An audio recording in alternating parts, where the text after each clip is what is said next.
Hey guys, Jordan here. Welcome to the channel. Today we will be discussing Knights of the Old Republic and a possible remake/reimagining in the works.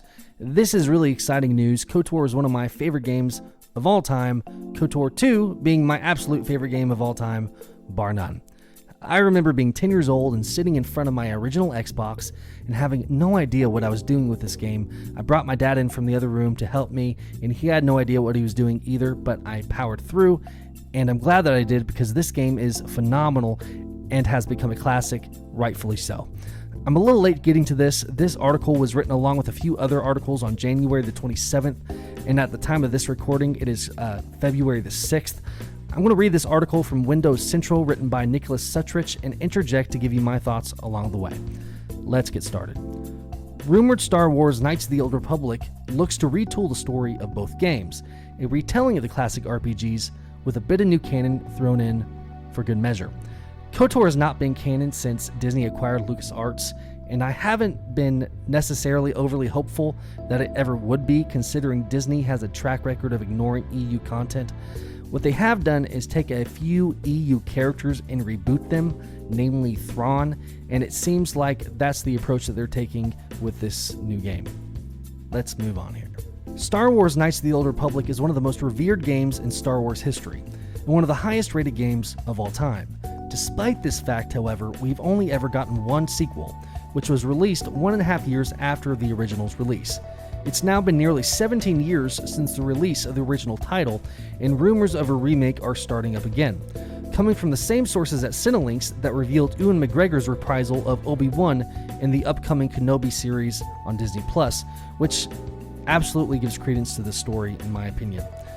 While there are rumors several years back of EA reviving the franchise after such a long hiatus, including the stoppage of several fan remake projects at the time, these latest rumors spell a remake of a completely different nature. Rather than a simple HD remaster or a more involved remake with a newer engine and voiceover work, EA's new Knights of the Old Republic game is allegedly a complete remake of the story elements present in both BioWare's KOTOR 1 and Obsidian's KOTOR 2. If previous rumors are to be taken into account, BioWare will not be the one making this. So the remake that they were talking about in the middle of this paragraph is actually the Aperion's KOTOR mod. This mod was a complete remake of the first game and was looking fantastic. They had the majority of the maps completed and they had character designs worked up. It was really beautifully done. The project was completely fan-made. No one was making money off of it.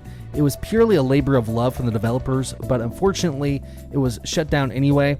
It was really disappointing and frustrating to say the least, but from the looks of it, we are going to be seeing some more KOTOR soon, which is good news. The last line of the second paragraph states BioWare won't be the ones making this game. This has not been confirmed yet, but it really isn't that surprising. BioWare is busy doing damage control on Anthem and developing the new Dragon Age game. And you know what? I hope they stay as far away from this project as humanly possible. BioWare is not the same developer that they were when they made the original KOTOR. You can look no farther than Anthem and their previous game Mass Effect Andromeda as proof of this. BioWare aside, when talking about this game, we cannot forget that EA is the one spearheading it. And they don't exactly have a track record for being good stewards of the Star Wars IP. Battlefront 2 was a disastrous, microtransaction-y, loot box-filled mess, and Disney had to step in and tell EA to cut the nonsense, and as a result, we got Jedi Fallen Order, which is by all standards a wonderful game. EA essentially left Respawn alone and gave them the freedom to make a good game. Hopefully, this is a trend and not just a one-off, and we will see a lot more Star Wars games in the future that are in the same vein as Jedi Fallen Order.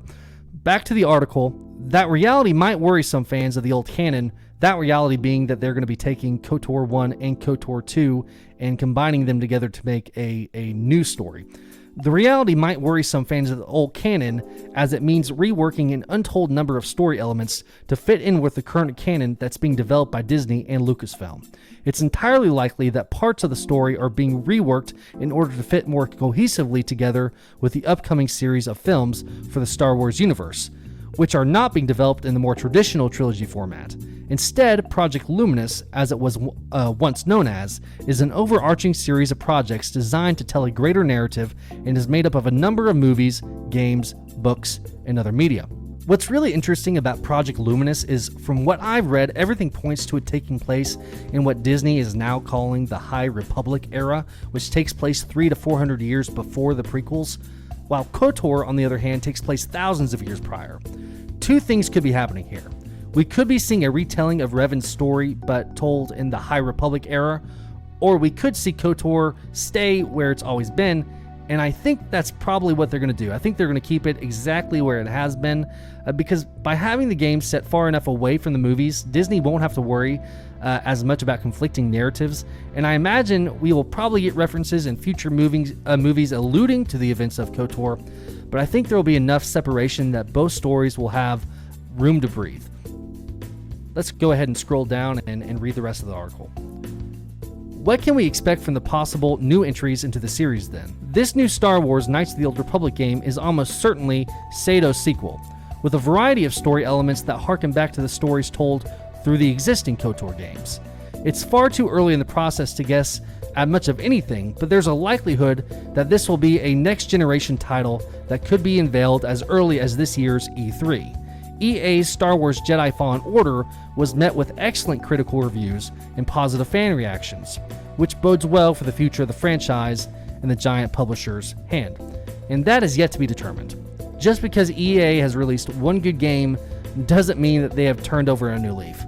I certainly hope they have, and I am cautiously optimistic, but we could just as easily get a really horrible game, but I digress. Here are my predictions for this game. I don't think that we're going to be seeing anything similar to the story that we got in the original games, and I don't even think that we will see the star maps return. But what I do think we'll see are some similar story beats. There's a twist in the middle of the first game that, if it's not included, is going to piss a ton of people off, me included. Those of you who have never played the game, I'm not going to spoil it for you, but those of you who have played the game, y'all know exactly what I'm talking about.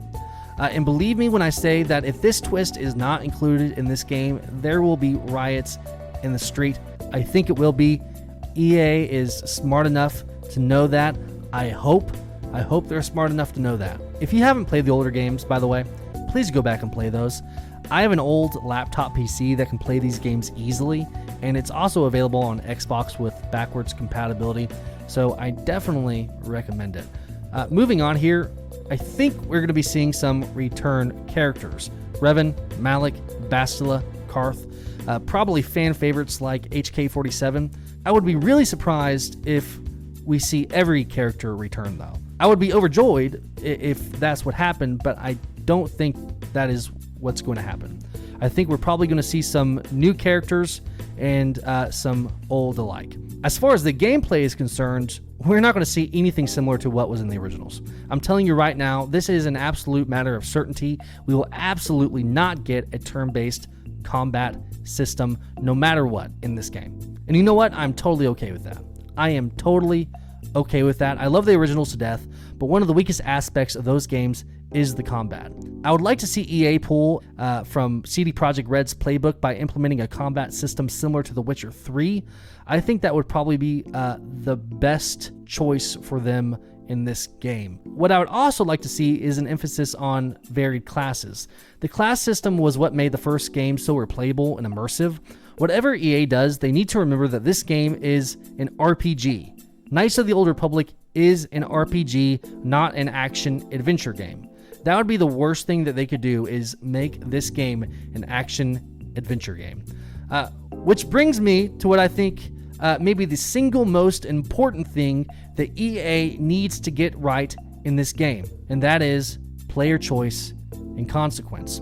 If KOTOR is about anything, it's about choosing who you want to be in the Star Wars universe. If EA takes away player choice, this game will immediately become mediocre at best and atrocious at worst. I'm going to go a step further and say, not only do I expect player choice and consequence to be in this game, my expectation is that it add more depth than even the originals. I love the originals, but they are older games and not fully representative of what a modern RPG can exhibit.